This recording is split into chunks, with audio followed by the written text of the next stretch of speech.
And of course, that's not what we found.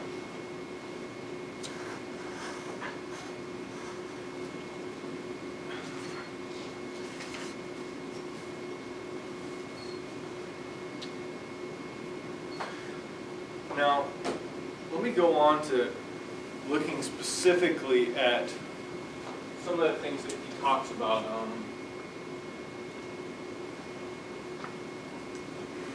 With respect to some of the contradictions.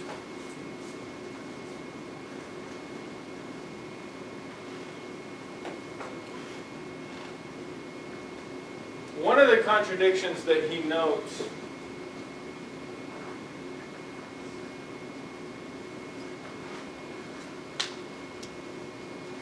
concerns the crowing rooster. Where do we have a crowing rooster or a cock crowing, as it's sometimes put, in the New Testament? And where is there possibly a contradiction there, according to Ehrman? He looks at this on page 7.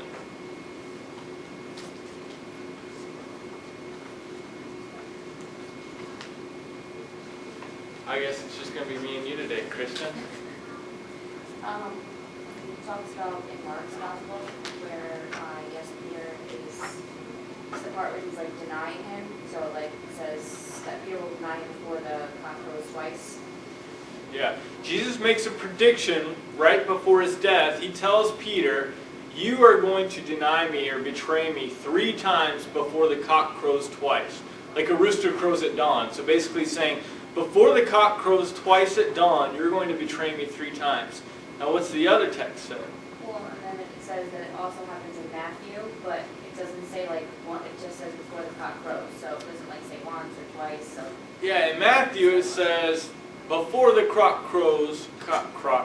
before the rooster crows, you will betray me 3 times. Now this isn't necessarily a major contradiction or anything like that, but how did somebody try to resolve this? I guess somebody said like Peter actually denied Jesus 6 times, like 3 times before the cock crowed and 3 more times before it crowed twice. Yeah. What somebody said to explain this discrepancy is they said, well, Peter denied Jesus 3 times, then the rooster crowed, and then there was 3 more times that he betrayed Jesus, and then the rooster crowed a 2nd time. So now Peter makes the mistake 6 times instead of 3 times. This is one way that you could resolve this discrepancy. It's not necessarily a contradiction. I'm going to say discrepancy and or contradictions. Now there's the issue of the, on page 8, he discusses who people find after Jesus rises from the dead. They go to his tomb, and who's there at the tomb? This is on page 8. Who's there at the tomb after Jesus resurrects from the dead?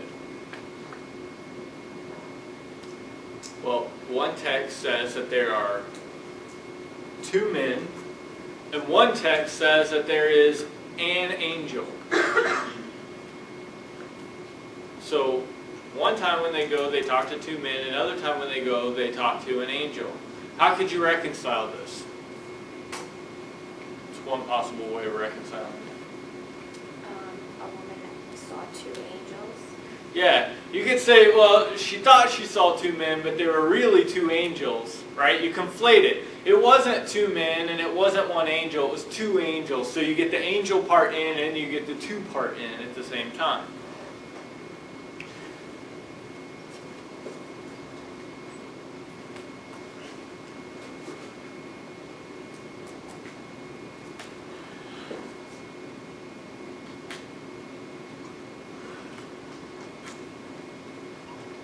In the Synoptics, Jesus overturns the tables in the temple when?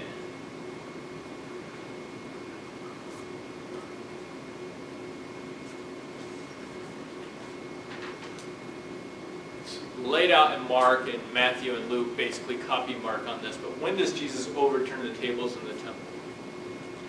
Any guesses?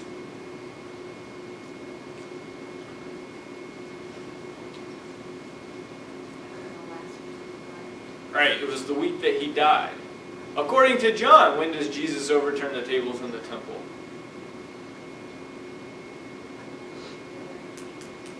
Yeah, it was like the first thing he did when he grew up and started going out preaching.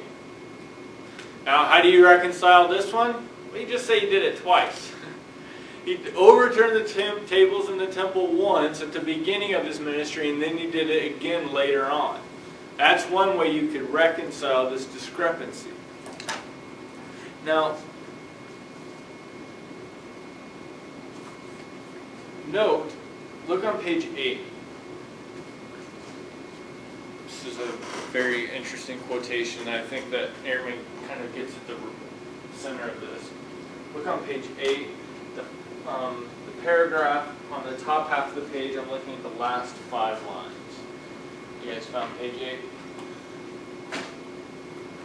The problem is that this kind of reconciling, again, requires one to assert that what really happened is unlike what any of the Gospels say.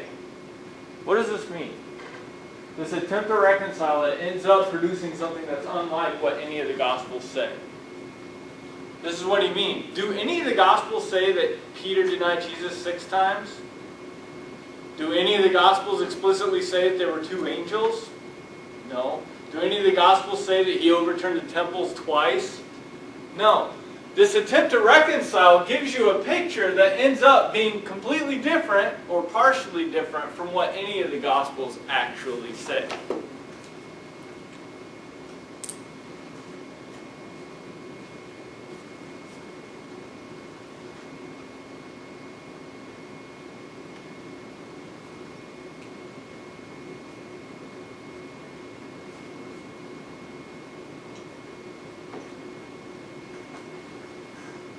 Try to summarize it this way. Reconciliation, trying to reconcile these, produces a 5th picture. It's different from the other 4 Gospels, right? There's Mark's version, John's version, Matthew and Luke's version. But when you reconcile it, what you get is a 5th version that's different from the other 4 altogether.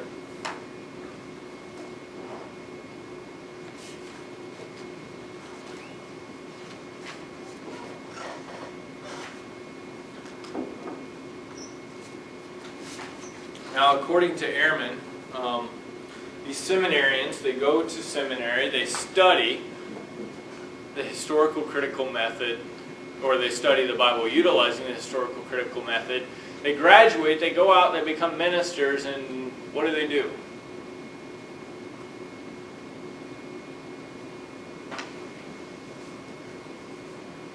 What happens after they graduate and go out to actually preach the stuff? And they actually forget about this whole historical critical thing, teaching it from the devotional approach. Yeah, he jokes. He's like, it's like they forgot it the day after they graduated, and they go right back to the devotional approach and ignore everything that they learned for the last 3 years. And Ehrman wasn't obviously able to do that, right? This only made him want to study the Bible from the historical critical method before, rather than forget it. I can say the same thing. When I graduated with my Bible major, I did graduate with my Bible major. I dropped the Christian ministry major because I had too many problems with what I was learning about the Bible. But I was interested in more historical critical study, but a lot of my colleagues, a lot of the people that I went to class with, forgot the historical critical stuff after they graduated, went on to become ministers, and taught strictly from the devotional perspective.